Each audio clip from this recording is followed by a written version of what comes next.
Zero viewers. All right, welcome to Friday Sips Live here in the grand headquarters, the world headquarters of the Practical Still. I'm Mark, that's Dan, you know us. You've been here before. You've been here before. All zero of you. All zero of you. There was, I'll have you know, there was one waiting viewer just momentarily ago. I'm pretty sure it was either my mom or my buddy Larry. Either way, they gave up and left. Shout out to Larry and Mom. And maybe they just went to get a sip. We did that. Yeah, it's hard to time these things to get started, so we started ahead of time on a little Dickel bourbon. Anybody had that Dickel bourbon? Bourbon, I said, not Tennessee whiskey. Tennessee whiskey. Yeah, first time ever. 8 year. It is a good bottle, and actually, this is cropping up on a lot of top bottles lists for the year, and I think rightfully so. I think it's interesting that the reason it was called a bourbon instead of a Tennessee whiskey is the master distiller. I don't know if she uses the title master distiller.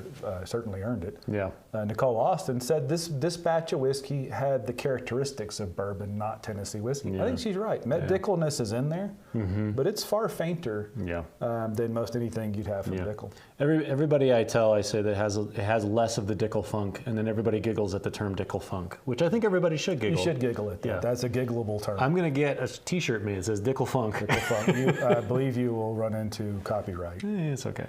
Trademark I'll misspell it or something. Yeah. Spell Dickel the way most people try and spell Dickel. Exactly. Yeah. Just Dick L, right? Sure.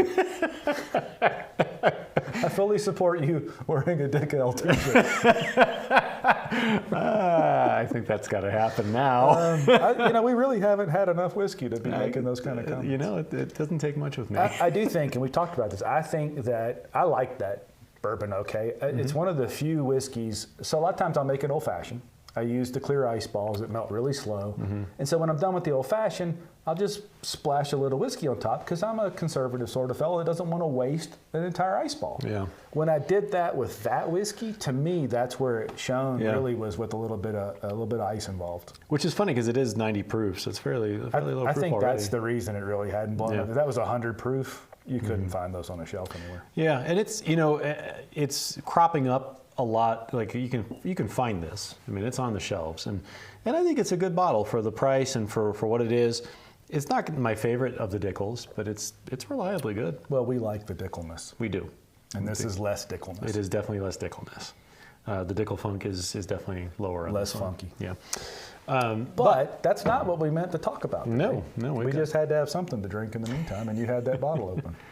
Got a little splash left if any of you want it. Yeah, we meant to talk about these bottles.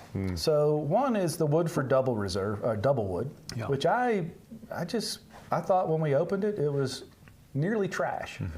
I've gotten a little more used to it, but I haven't had it in a couple months. So I thought I'd bring it back because I believe I opened it, or right after I opened it, I had it here, and you weren't as hard on it as I was. Didn't we open it here or no? Maybe no, we I did. think you may have had it open already. I don't remember. But it wasn't our favorite. And then after we sip on that a bit, you're going to be awfully generous and open something fairly unique. Yeah, so this is Stranahan's. So for you, if you're not familiar, here in Colorado, Stranahan's is very closely associated with Colorado, everything Colorado. It's one of the first distilleries here. They're definitely the biggest distillery in Colorado. And it's delicious. All their stuff has been pretty reliably delicious. It's an American single malt, and it's not a bourbon. Fascinating stuff. I was down there, so my wife and I had a date night for the first time since before COVID, and we were kind of a little shook. We were like, what do we do? Can we? And so Stranahan's was around the corner, so we went to Stranahan's, and they have these little distillery exclusives. And this one is a peated cask single malt, and I thought this pretty much would be right up our alley. So I picked it up. We like single malt. We like peat. Yeah, and I'm curious to see if it's, how it compares to a Scotch. Like that peated flavor is a defining characteristic of a lot of Scotches. I mean, how does it work in an American single malt? Now, this is 6 years, 10 months in an Islay Scotch cask, which is cool, bottled at cask strength. And it says it softens into a rich sherry finish. So I'm curious to see how this all goes. And you don't often get a chance at a cask strength. No. Stranahan's. I've had some of my favorite bottles in the last year or two was a cask strength store pick. Delicious. Yes. What is that cast strength? I know we got to drink the other first. But, It's so 100 and almost 105 proof. yeah, 104.8. Nice. which for a single malt is Lovely. yeah. Cool. So we got these two. Do we want to start? Let's Let go us- back to this first. Yeah, let us sit. Now this one, we've had a couple of the Woodford Reserves, and we've never really raved about any of them. Ooh, but I tell you what, bubble gum. Like bubble gummy from here. Oh, that's on my shoe. Actually, sorry about that. Oh, sorry about that. Never mind. Yeah, there's a real sweet, wow, candy. Yeah, when I opened this, I think I called it something, a combination of wet cardboard and gym socks or something. Very endearing. Yeah. This is all candy. This is cotton candy, like very saccharine, like walking into a candy shop. Yeah, and I've had it since, obviously, I've had it since. I don't like that. That's not good. No. It has been better in those times. I don't like it. We haven't planned for this this contingency. Yeah. What do we do when we're live and it's bad and we don't want to finish it? We can't edit that out. Yeah, I just go, well, yeah. I wouldn't. And by the way, I wouldn't edit out that we don't like it. Right. But we're kind of stuck here. Ugh. I don't want to finish it. I don't want to finish that either. And But it's almost like the pull my finger thing. I kind of got to drink some more of it. there's notes in there that are redeeming, but the overall package is just not When good. I opened it and poured it, there was that sweet bubble gum. But now it's, I don't know, it's like acetone.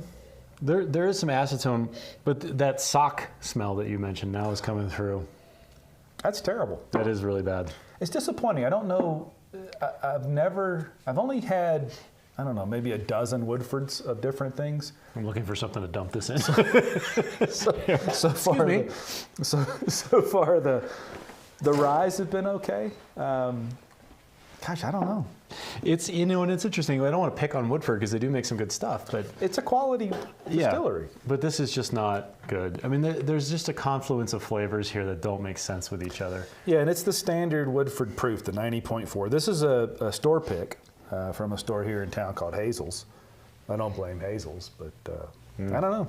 And look, when I did that first video, we opened that bottle, I got a lot of comments that people really like double oak. Really? And the double oak premise, or the double barrel premise, is pretty popular these days. I know Peerless has just released one that's gotten some rave reviews. Yeah. I really liked the Old Forester 1910, which is their version of a twice barreled. That's excellent. Yeah. Yeah, so there's a lot of brands doing that.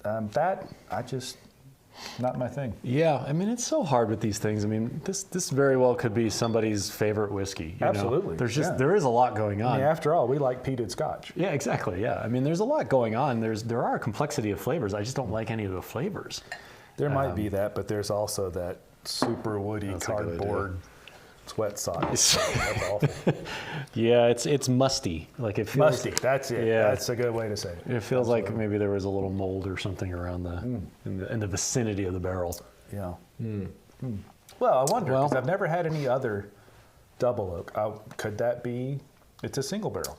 Possibly. I mean, I don't know. I don't have a breadth of knowledge of single barrel or of double oaks either. But And I don't have enough budget to take a chance. yeah, but that's funky. I'm not into it. That is funky. Moving on. Will be more fun, I hope. Yeah. All right, so let's move on to the peated whiskey. So 104.8 proof Distillers Experimental Series. The fill date on this was 5/5/2014. And they got a little plastic. Any other geeky things you need to know about that? Let's see. Colorado single malt, baby. You said over 6 years old, right? Yeah, 6 years. Which is old for, I think the regular Stranahan's is what, 4 to 5 or 6 I want to say years old? 4, yeah. And this is bottle number 132 of 144, so hey, I just got in at the right time. This was, when I went to the distillery, of all the ones, they have a bunch of these little experimental ones, and this one there was very few of these left. I think there's a lot of Pete fans out there. Well, I kind of hope we don't love it. I know, it's can't kind of a small It's bottle. a 375. So This it's was a lot. not cheap, by the way. Let's see how Dan Pori gets on a small bottle that was expensive. As long as my wife gets a splash, I think we're okay. She doesn't even like peated whiskey. It doesn't matter. That doesn't mean she doesn't want to try it. Color's lovely. Ooh, that's got a neat nose. Let's try the new camera. The new camera. We're such dorks. Okay. It's got a really caramely nose, yeah? It does, yeah. I don't smell the peat on the nose. Maybe a little bit. I don't smell any peat. God, that is caramely and brown sugar. That's good, but it doesn't scream peat to me. It doesn't scream it, but it's there. It's there. That's delicious. Ooh, the finish. You get the peat It on the just finish? blooms. Mm-hmm. That is delicious. So one of the neat things that Stranahan's does on their tour is they give you all these samples, and then they say, okay, here's a sample of our straight. This is our base Stranahan's. You can get it anywhere. Take a sip, and you take a sip, and then they say, okay, now put a little drop of water in it. Yep. And you put a little drop of water in it, and the most fascinating thing happens. This punch you in the face vanilla. And it's such a cool experience. So Why do you think that happens more with single malts than it does? Because water changes, in remarkably small amounts of water can change whiskey, but it does seem to be that it has a outsized effect with a single malt whiskey, to me anyway, that it does a bourbon. Yeah. I haven't got a clue. I really don't, but it is noticeable. And Stranahan, it's almost like a magic trick when you go on the tour. I've taken a few of my friends who come to visit on the tour, and it's like a magic trick. They go, ooh! And, it's really overwhelmingly noticeable with Stranahan's. Mm. And so I just put a little drop of water in mine. That's delicious. Mm-hmm. And again, barely peated. Oh, and wow. I'm going to guess, oh yeah? I'm going to guess too. Now, when we talk about peat a lot, we're talking Islay. Yeah. And that's finished. I wonder how much peat is in it. How much is the influence from a barrel from Islay that was heavily peated? So to me, the peat in this is a very... Dan, I put too much water in there. Why did you do that? I don't know. You're gonna have to put more whiskey in it. Just a little bit to balance it out. The peat to me is a diminished note of this. It's almost like it's peat finished. So I wonder if the peat influence they're betting comes 100% from the barrel. It would not surprise me. This is excellent. First of all, I want to say yes. If you get a chance, don't pass it up. I might go get another one of these. It's not cheap, and the sherry finish I definitely get that on the finish. Vanilla, of course, I get. You get vanilla with pretty much all Stranahan's. This is batch number 2. Mm-hmm. Cool. I would buy this again. I mean, it was expensive, and it's a small bottle. I really like this. You keep saying that. How expensive was this? What was the price? I want to say I paid $60 for this. That's a $120 bottle. Yeah. I like this though. 120 is tough, but that's darn tasty. Everything about it, like everything. I always wonder. So, Scotch single malts aged in used barrels, mm-hmm. and I say a very American thing, which is, boy, you ought to put it in a new barrel, because a lot of this American single malt shows you what can happen. Mm-hmm. But gosh, over 6 years in a new charred oak barrel finished in some Islay, that's outstanding. This is excellent. And it's funny, I often say, you have to do a few things right. You have to get the nose, up front, across the tongue, finish. This nails it all. This nails it all. Yeah. Excellent. The finish is glorious. I like the beginning of this without the water, but that little sip of water broadens out what it does on the palate. Mm-hmm. Oh, it's delicious. It's like a pop-up book, It's like all of a sudden there's this depth, Ooh. Nobody used that idea. Pop-up whiskey book. That's what we got to do. It's for the kids. The big kids. Big kids. I will say, while we were down there, I did taste their Solera cask, which I did not like at all. This is the only Solera I've ever had. Have you had any of those? I don't want to rush my sip. Solera is one of those... I guess there's something to it, but the idea of Solera is that the vessel is never empty. Right. So we're bottling out of one end, we're putting whiskey on top of it. It sounds a little marketing type to me. Good.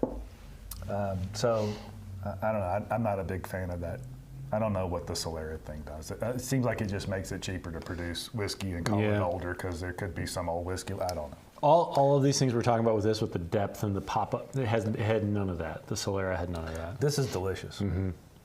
I'm happy with this. I'm That very, is very really happy. good. I'm going to pour a glass of this for my wife after this. Just so you can drink it faster. Yeah, well, no, so I Well, can go get another bottle. Rachel got a taste, so She didn't. I know, but once you do, Oh, yeah, then we can kill it. then you'll really. Why don't you run in there now? I'll just go do that now, yeah.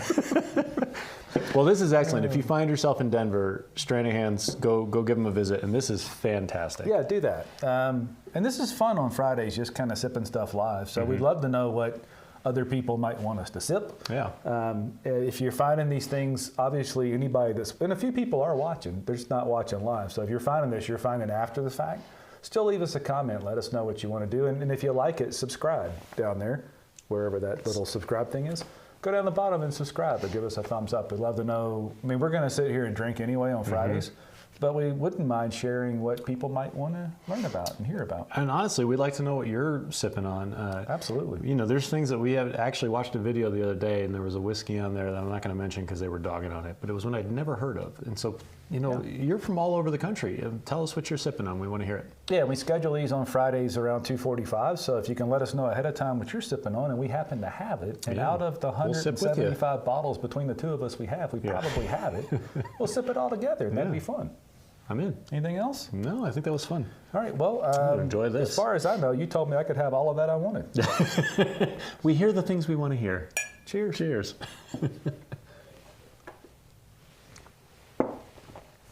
Oh, I like this.